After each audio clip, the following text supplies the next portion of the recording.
മഞ്ചേശ്വരത്ത് സുരേന്ദ്രനും നിലവിലെ MLA ആയ AK അഷ്റഫും തമ്മിലാണ് പോരാട്ടം. അവിടെ നേരത്തെ ഉള്ള ഇലക്ഷനിലൊന്നും SDPI സ്ഥാനാർത്ഥിയെ നിർത്തിയിട്ടില്ല. അപ്പോൾ അവിടെ ഒരു വിജയസാധ്യത ആർക്കെങ്കിലും, അതായത് ഒരു ഫാസിസ്റ്റ് വർഗീയ ശക്തിക്ക് അങ്ങനെ ഉണ്ടാകാതിരിക്കാൻ വേണ്ടി ആയിരുന്നിരിക്കാം അവർ സ്ഥാനാർത്ഥിയെ നിർത്തിയിട്ടില്ലായിരുന്നു. അപ്പൊ ഇപ്പോ അവർ സ്ഥാനാർത്ഥിയെ നിർത്തി ഒരു KM അഷ്റഫ്. അപ്പോൾ അയാൾ സ്ഥാനാർത്ഥിയായിട്ട് നിന്ന് പല ഭാഗത്തു നിന്നുള്ള സമ്മർദ്ദം കാരണം എന്ന് പറയുന്നത് SDPI എന്നുള്ള ഒരു സംഘടന ഉണ്ടായത് തന്നെ വർഗീയ ഫാസിസ്റ്റ് ശക്തികളെ എതിർക്കാൻ വേണ്ടി ഉണ്ടായതാണ്.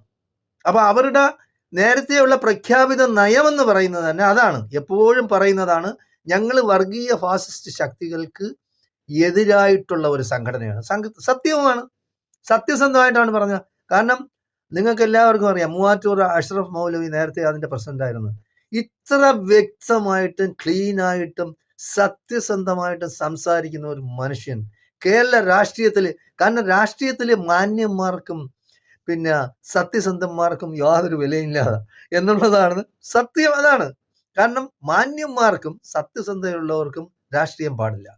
കാരണം ആ രാഷ്ട്രീയം എന്ന് പറയുന്നത് പല വൃത്തികേടുകളുടെയും അഴിമതിയുടെയും സ്വജനപക്ഷപാതത്തിന്റെയും എന്തെങ്കിലുമൊക്കെ താല്പര്യങ്ങളുടെ പേരിൽ കൂടുന്ന ആൾക്കാരുടെ ഒരു കൂട്ടായ്മയാണ്. വളരെ അപൂർവമായിട്ടുള്ള ആൾക്കാർ മാത്രമേ സത്യസന്ധതയും പിന്നെ ആദർശമൊക്കെ മുറുകെ പിടിച്ച് രാഷ്ട്രീയത്തിൽ കൊണ്ടുപോകാൻ കഴിയുള്ളൂ. പല അഡ്ജസ്റ്റ്മെന്റുകളും രാഷ്ട്രീയത്തിലുണ്ട്.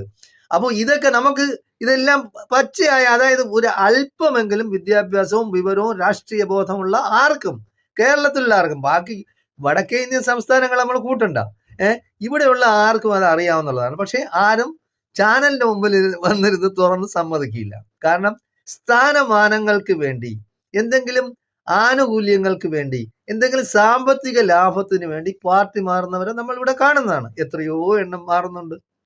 അവസാനം നമ്മൾ മനസ്സിലാക്കാനുള്ളത്, കോൺഗ്രസിന്റെ ഏറ്റവും വലിയ നേതാവായിരുന്നു കേരളത്തിലെ കരുണാകരൻ. കരുണാകരന്റെ മകള് പത്മജ എവിടെയെങ്കിലും നിന്ന് ജയിച്ചതായിട്ട് ചരിത്രമില്ല. അപ്പോ നിന്ന് തോക്കുന്നതിന് ആളുകളെ കുറ്റം പറയും. എന്നെ അവര് കാലുവാരി, എന്നെ ഇവര് കാലുവാരി, അതുകൊണ്ടാണ് ഞാൻ തോറ്റത്.